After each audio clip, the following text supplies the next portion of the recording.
And so we think it's fun for you to evolve in some of those vibrational patterns, to make what you want more dominant than what you've got. And the focus wheel can help you make improvements, but there is something about a daydream. Have you ever found yourself in a daydream? You did it a lot when you were little, where you just let your mind wander and it went to really cool places where you felt really free and uplifted. And sometimes those around you, usually your teacher, wanted to snap you out of your delusional daydream and bring you back to the sucky reality that you had escaped temporarily. But we want you to decide that you're going to take an advanced course in daydreaming. We want you to decide that you're going to allow yourself to go where your inner being already is. And here's the thing that we want you to know. Your inner being isn't taking you into illusions or delusions. Your inner being will call you into a reality that you have formed bit by bit through life experience. When someone was rude, you asked for nicer. When you were rude, you asked for nicer. When you didn't have enough of something you wanted, you asked for more. When you had something you didn't want, you asked for something that was improved. You have been living life and you have created a vibrational reality that is daydream worthy. And because your inner being is there, knowing who you really are and knowing what you really want to live fully in terms of manifestation, your inner being gives that undivided attention. And it's only when you divide yourself from your inner being that you feel negative emotion. That's what negative emotion is. You're not dreaming the dream like your inner being does. You're not seeing the positive aspects. You're not acknowledging the benefit. You're not embracing the value of the contrast and riding the rockets, your own rockets of desire. And so now you know our heart's desire. Our heart's desire is that you let yourself be you and stop being the old version of you. Now reality, what's manifested, is like gum you've chewed the flavor out of.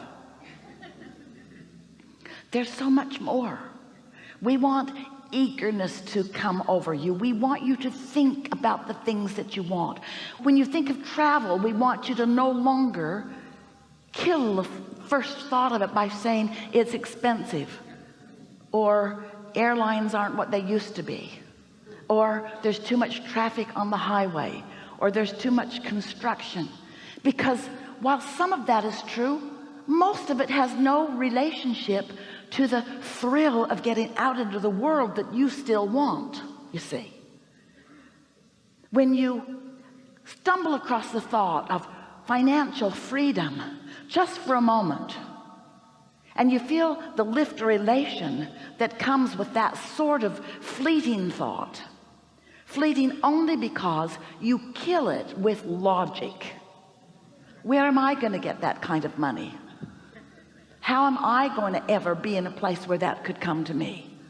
So you practice the thoughts that don't let your dreams live, so your dreams don't be dominant.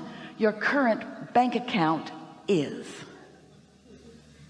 Well, you don't have to do that. If we could convince you that what is vibrationally dominant within you will be, and it will be soon, that if you could find new, better feeling thoughts and make them dominant, which means make what is less dominant, because the dream, the daydream, the idea of what you want is more dominant, you would start seeing the power of that kind of leverage. And Esther experienced a visceral feeling of that when she understood for the first time the difference between the power of a focus wheel, which is still cleaning up vibration, and a daydream, which just does not have any resistant vibration in it to begin with. A daydream that is resistance free. You used to do it all the time. Why'd you stop? Others around you thought you should face reality. because they didn't know that you came to create reality. They thought you just came to face it. So what would you like to talk about? We're eager to talk with you about anything you want to talk about. We're happy to meet you right where you are. You don't have to pretend that something is different than it is. There's nothing that is off limits. There's no place that you are that is a wrong place. There are just places that you are that help you to know that there's a different place that you want to be. So what do you say we go find some of that? Yeah? All right. You're going to like this. Begin right here. Yes.